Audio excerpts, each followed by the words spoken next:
Hello friends, this is BS Kumar. ఈరోజు మనం మాట్లాడుకున్న టాపిక్ జనసేన పార్టీ యొక్క ప్రస్థానం గురించి. ఈరోజు Janasena party formation day celebrations జరుపుకుంటున్నారు పిఠాపురంలో. అసలు ఎప్పుడు లేనిది ఈ ఇయరే ఎందుకు అంత భారీ ఎత్తున చాలా గ్రాండ్గా సెలబ్రేట్ చేసుకుంటున్నారు? అసలు మార్చి 14 యొక్క స్పెషల్ ఏంటి? దీని గురించి ఒకసారి మనం తెలుసుకుందాం. జనసేన పార్టీ అనేది 2014 మార్చి 14వ తారీఖున హైదరాబాద్లోని శిల్పకళా వేదికలో ఈ పార్టీ యొక్క ఆవిర్భావాన్ని ఆ రోజు పవన్ కళ్యాణ్ గారు అనౌన్స్ చేశారనమాట. అసలు పవన్ కళ్యాణ్కి పార్టీ పెట్టాల్సిన అవసరం ఎందుకు వచ్చింది? ఒక సినిమాల్లో హ్యాపీ లైఫ్ని లీడ్ చేసుకుంటున్న ఆయన పాలిటిక్స్లోకి ఎందుకు రావాలనుకున్నారు? అసలు దీనికి బేజం ఎక్కడ పడింది అని మనం చూస్తే, మొదటగా మనం ప్రజారాజ్యం పార్టీ దగ్గరికి వెళ్ళాలన్నమాట. ప్రజారాజ్యం పార్టీ అనేది ఆగస్టు 2వ తేదీ 2008న దాని యొక్క ప్రస్థానం మొదలైందనమాట. తిరుపతిలోనే ఒక భారీ బహిరంగ సభ నిర్వహించి ఆ రోజు పార్టీని అనౌన్స్ చేశారు మెగాస్టార్ చిరంజీవి. అయితే చిరంజీవి గారు 2008లోనే రాజకీయాల్లోకి వచ్చి పార్టీ పెట్టారు. అయితే ఆ పార్టీ పెట్టిన తర్వాత పవన్ కళ్యాణ్ గారికి యువరాజ్యం నాయకుడి కింద ఈయనకి దాని యొక్క విభాగాన్ని పవన్ కళ్యాణ్ గారికి అప్పచెప్పారు అనమాట. అప్పటి నుంచి కూడా పవన్ కళ్యాణ్ గారు 2008 నుంచి కూడా రాజకీయాల్లో ఉన్నారు. అయితే అప్పట్లోనే ప్రజారాజ్యం పెట్టే టైంలోనే అప్పుడు టీడీపీ ప్లస్ కాంగ్రెస్ రెండు చాలా బలమైన పార్టీలు అన్నమాట. అయితే సామాజిక మార్పే ధ్యేయంగా చిరంజీవి బలుగు బలహీన వర్గాలకి రాజకీయ అవకాశం కల్పించాలనే ఆశయంతోనే ఆయన పాలిటిక్స్లోకి వచ్చాడు.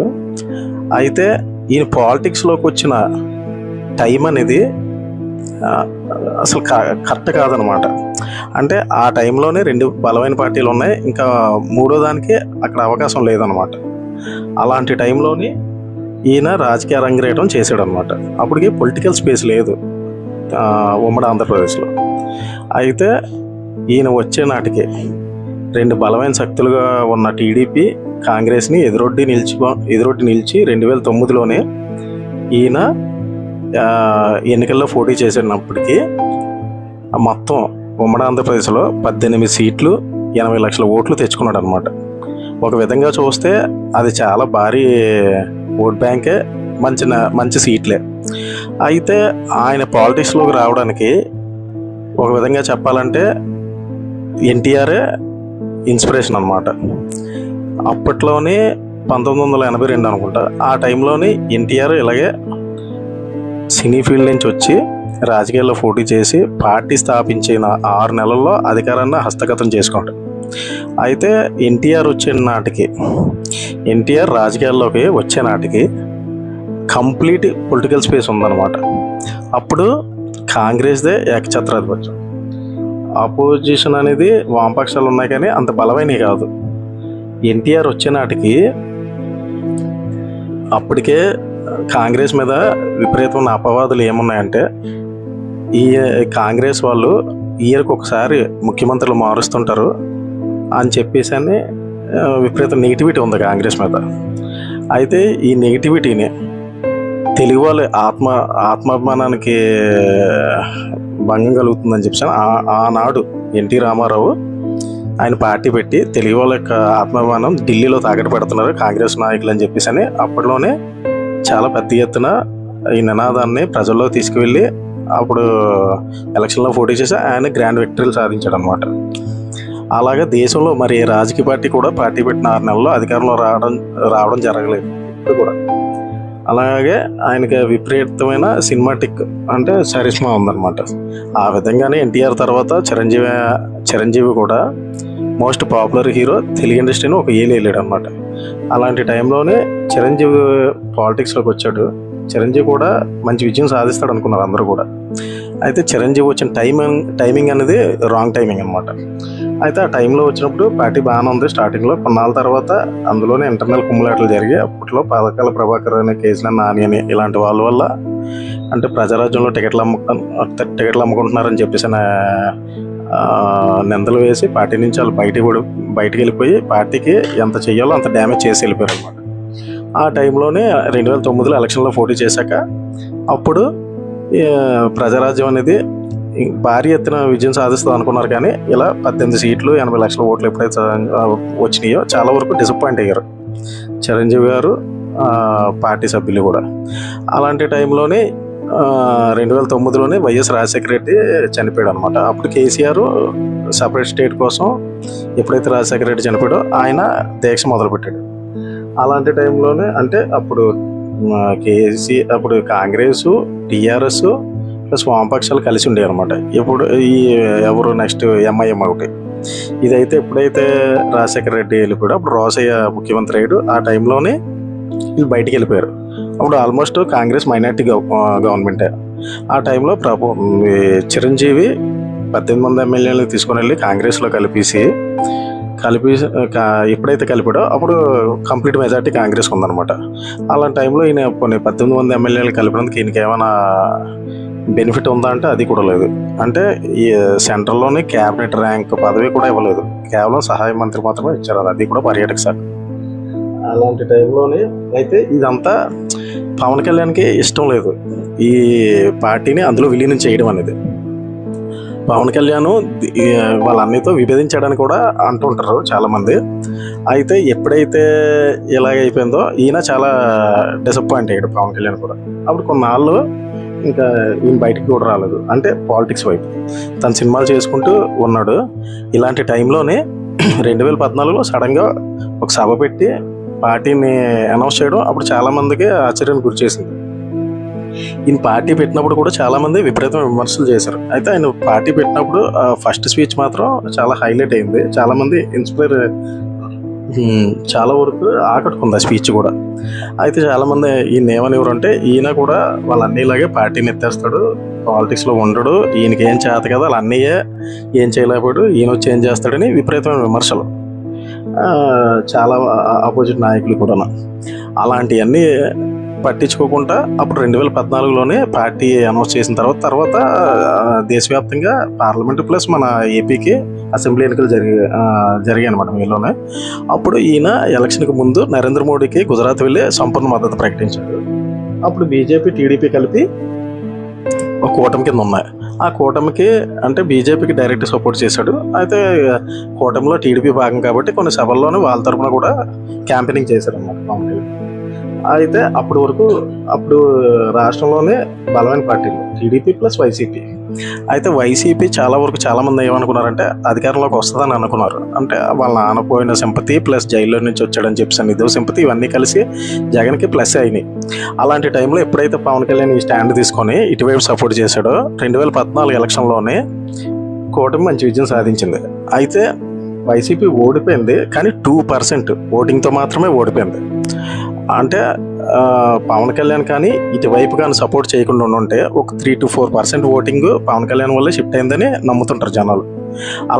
అది కానీ జరగకుండా ఉంటే ఖచ్చితంగా జగన్ సీఎం అయ్యేవాడు అని అంటుంటారు రాజకీయ విశ్లేషకులు కూడా. అలాంటి టైంలోనే మంచి విజయాన్ని అందించారు. తర్వాత కూటమితో పవన్ కళ్యాణ్ రిలేషన్ బాగానే ఉండేది. కొన్నాళ్ళ తర్వాత వీళ్ళు చేసే పరిపాలన అనేది నచ్చక పవన్ కళ్యాణ్ బహిరంగంగా అసంతృప్తి వెలగక్కడం మొదలుపెట్టాడు. ఆ టైంలో బహిరంగ విమర్శలు కూడా చేశాడు. ఎప్పుడైతే ఇలా చేసిందో అప్పుడు టీడీపీకి ప్లస్ జనసేనకి విభేదాలు మొదలయ్యాయి అన్నమాట. ఈ విభేదాలు మొదలైన తర్వాత 2019 నాటికి ఇది ప్రభుత్వంలో అప్పటికే ప్రభుత్వ వ్యతిరేకత మాత్రం ఒక విధంగా చాలా వరకు పెరిగిపోయింది అనమాట. ఆ టైంలో ఈయన సపరేట్ అయిపోవడం, వీళ్ళు వచ్చి ఇండివిజువల్గా పోటీ చేయడం, ఆ తర్వాత ఇది వైసీపీకి బాగా కలిసి వచ్చింది. బాగా కలిసి వచ్చి అద్భుతమైన విజయం సాధించారు. వాళ్ళు దాదాపుగా 151 సీట్లు సాధించారు. పవన్ కళ్యాణ్ అయితే చిత్తుగా ఓడిపోయాడు పోటీ చేసిన 2 చోట్ల కూడా. అలాగే టీడీపీ చిత్తుగా ఓడిపోయింది, 21 సీట్లు మాత్రమే గెలిచింది, 23 అనుకుంటా. ఆ తర్వాత జనసేన వాళ్ళు మాత్రం 1 సీటే గెలిచారు, అది కూడా రాజోల్ ఎమ్మెల్యే. ఆయన కూడా కొన్నాళ్ళకి పార్టీ మార్చేశాడు. పవన్ కళ్యాణ్ పోటీ చేసిన 2 చోట్ల ఘోరంగా ఓడిపోయాడు. ఈ టైంలో వేరే ఎవరైనా సరే పవన్ కళ్యాణ్ ప్లేస్లో ఉంటే ఖచ్చితంగా రాజకీయాలు మనకి ఎందుకని దండం పెట్టేసి హ్యాపీ సినిమా లైఫ్ ఉంది, అందులోనే మనకి ఆనందమైన జీవితం ఉంది, డబ్బుకు డబ్బు పేరుకి పేరు ఉంది, ఇదంతా వదిలేసుకొని పాలిటిక్స్కి ఎందుకని చెప్పాను చాలామంది అయితే వెళ్ళిపోదురేమో. కానీ ఈయన మొండిగా అక్కడి నుంచి వెళ్ళకుండా ఏ ప్రజల్లో అయితే తన మీద నమ్మకం లేదో ఆ ప్రజల్లోనే నమ్మకం పెంచుకునేలాగా అక్కడి నుంచే తన చర్యలని ప్రారంభించాడు అనమాట. ఎప్పుడైతే గవర్నమెంట్ మారిందో 4 గవర్నమెంట్కు టైం ఇచ్చి ఆ తర్వాత నుంచి ఫస్ట్ టైం ప్రజా సమస్యలనే భవన కార్మికుల విషయంలోనే లేవనెత్తడం మొదలుపెట్టాడు అనమాట.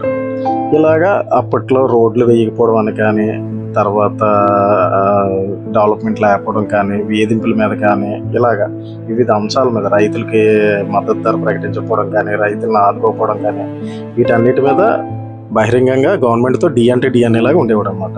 అలాగే తిన కూడా తన పర్సనల్ డబ్బులు ఖర్చు పెట్టి కౌలు రైతులకు ఒక 30 కోట్లు ఖర్చు పెట్టాడు. ఎవరైనా ఆపదంటే సాయం చేశాడు, చాలా వరకు హెల్ప్ చేశాడు బాగానే.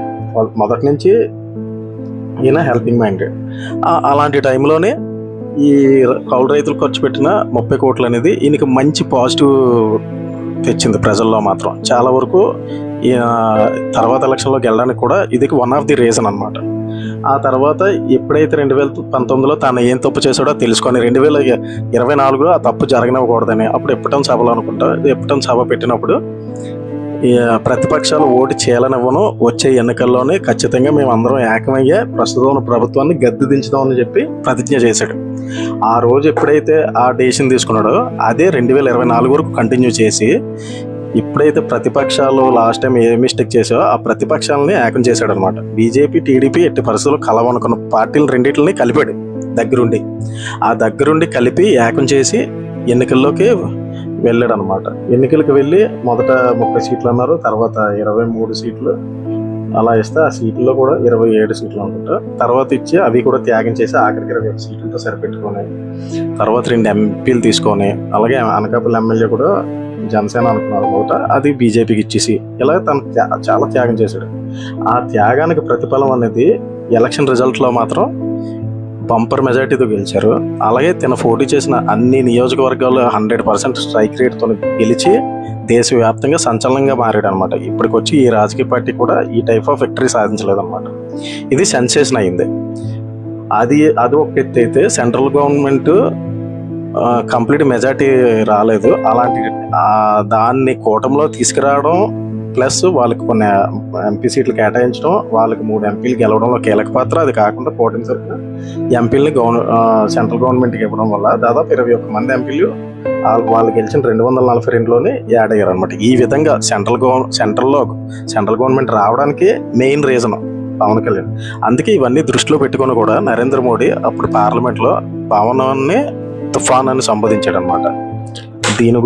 దీనివల్ల ఇలాగా ఈ విధంగా పవన్ కళ్యాణ్ తన కెరీర్లో ఎప్పుడూ లేనంత పీక్స్కే చేరుకున్నాడు అనమాట.